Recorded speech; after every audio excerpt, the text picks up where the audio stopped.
देखिए, मैं कुछ अहम बिंदुओं पे डिबेट में लाना चाहता हूँ, उस पे चर्चा भी हो और जवाब भी हो।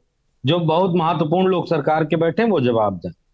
यूसीसी आएगा तो यूसीसी क्या बनाएगा? सिर्फ अल्पसंख्यक समाज के लिए आएगा, या जो समाज में आपने रीति और कुरीति की बात की किसी ने इस डिबेट में, कुरीतियों के लिए आएगा?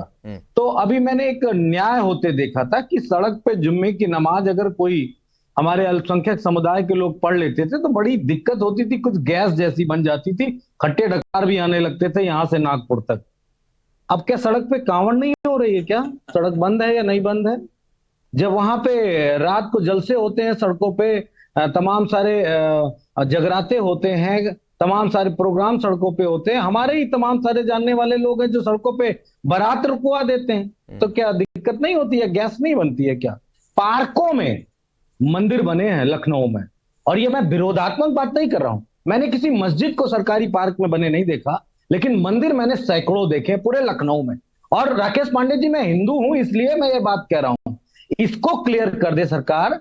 क्या एक धर्म के लिए रियायतें हैं और दूसरे धर्म के लिए इस देश में रियायतें नहीं है? ये मैं सवाल जानना चाहता हूं सरकार से। ठीक है, कैसे लाओगे और किसी को कैसे विश्वास में लेके आओगे? ठीक है, विष्णु शंकर जैन जी।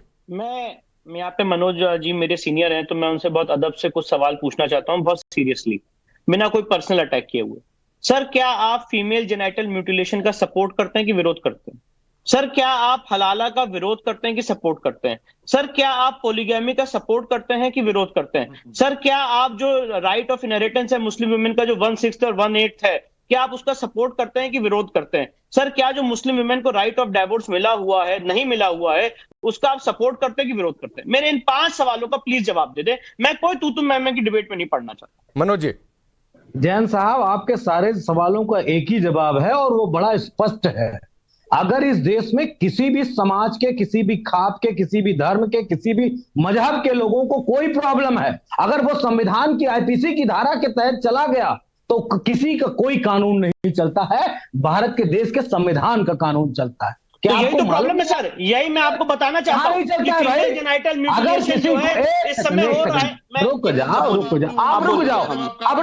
जाओ, पहले मेरी बात पूरी हो जाने दो। मैं कह रहा हूं, अगर किसी महिला के साथ कोई गलत होता है, आप उसको हलाला नाम दे रहे हैं, मैं एक्सेप्ट कर ले रहा हूं कि हलाला जैसी चीज गलत होगी, इसलिए आप इस बात को कह रहे हैं। लेकिन अगर वो महिला, रुक जाओ, पहले बात तो सुनो। इसी पे यूनिफॉर्म सिविल कोड, पहले बात सुनो ना, बात सुनो पहले बात सुनोगे कि नहीं सुनोगे?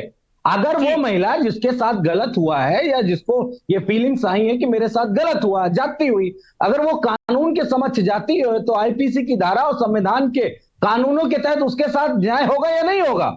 ये आपको मालूम है कि नहीं मालूम है? मैं जवाब दो, होगा कि नहीं होगा न्याय? मैं यहाँ पे डिबेट क्या हो रही है? यहाँ पे डिबेट ये हो रही है कि हलाला होना ही नहीं चाहिए। यहाँ पे डिबेट ये हो रही है कि ये बताओ, म्यूटिलेशन होना ही नहीं चाहिए। यहाँ पे डिबेट ये हो रही है। चलो रुको, तो क्या मांगलिक लड़की की कुत्ते से शादी होनी चाहिए? एक मिनट को, मांगलिक लड़की की कुत्ते से शादी होनी चाहिए? वो सुप्रीम कोर्ट ने इंटरफेयर किया। अरे रुक जा, पहले मेरी बात सुन लो भाई। मैं कह रहा हूँ मांगलिक लड़की की कुत्ते के साथ शादी होनी चाहिए क्या? मैं इतनी देर तक बीच में नहीं आ रहा था। रुक जाइए, लड़की की शादी करवानी चाहिए सबकी क्या? आवाज डाउन, सबकी आवाज डाउन। कहानी वाली बात करते हो। अरे नहीं हो गया, सबकी आवाज डाउन, सबकी आवाज डाउन। ऐसे नहीं होता है भाई। मनोज यादव जी, आप कुत्ते तक पहुंच गए, जो सवाल उन्होंने पूछा था उसका जवाब दे नहीं पाए। संगीत रागी जी, आप इशारा कर रहे हैं, फिर आसिफ भाई आपके पास आता हूं।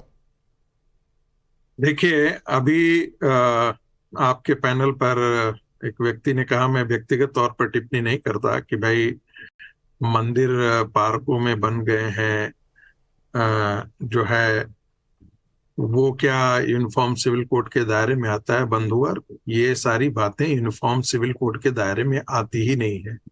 यदि आप इस प्रकार से डिबेट करते हैं तो इसका मतलब है कि आपको यूनिफॉर्म कोड की समझ ही नहीं है, आप जानते ही नहीं है कि यूनिफॉर्म सिविल कोड का मतलब क्या होता है। ये बेसिक समझ जिसको नहीं है वो कायदे से बेसिक और सारी समझ है, मालूम है। मेरी आवाज पर नहीं आना चाहिए। प्लीज, मैं क्या आज उनके प्रवक्ता यहाँ पे इस देश की रीतियों के बारे में बात कर रहे हैं, जिन्होंने नहीं है। अभी संगीत रागी जी, मनोज यादव जी प्लीज। मनोज यादव जी, आपकी जानकारी के लिए सर, आप लोग बहुत पढ़े लिखे आदमी हैं, इस कोड का नाम क्या है? Uniform civil code sir, common religion code नहीं है। यूनिवर्सल रिलीजन कोड नहीं है, ये मैं बार बार कहता हूं, लेकिन आप लोग इधर उधर उधर उधर घुमाएंगे। संगीत रागी जी अपनी बात पूरी करिए। रुक जाइए Manoj Yadav ji, please please sir रुक जाइए। बहुत समय आपने बोला, बहुत समय आपने बोला, 20 सेकंड और संगीत रागी जी, फिर मैं आसिफ भाई आपके पास आऊंगा। सिर्फ संगीत रागी की आवाज होने आ रहा है, सिर्फ संगीत रागी की आवाज होने आ रहा है। एक मिनट रुक जाइए, सिर्फ संगीत रागी। जो all India Muslim personal law board के तरफ से बात की जा रही है, मुझे लगता है कि उन्होंने एक भी प्रश्न का जवाब नहीं दिया। यूनिफॉर्म सिविल कोड से संबंधित एक भी प्रश्न का जवाब उन्होंने नहीं दिया है। या तो उनको समझ नहीं है, या वो जानबूझ करके अनजान बने रहना चाहते हैं राजनीति के तहत। सवाल यह है कि देवबंद का विरोध ये अपेक्षित है सर, ये आप देवबंद से अपेक्षा करें कि भारत के अंदर सभी नागरिकों को समान कानून के तहत लाया जाए, ये देवबंद जैसे कट्टरपंथी संगठन से आप उम्मीद कैसे करते हैं? आप ये मत भूलिए कि देवबंद भारत और देवबंद पाकिस्तान दोनों के सिलेबस एक है, और देवबंद पाकिस्तान जो है वो खुलेआम जो है वो तबलीग तालिबान और जैसे मोहम्मद का सपोर्ट करता है।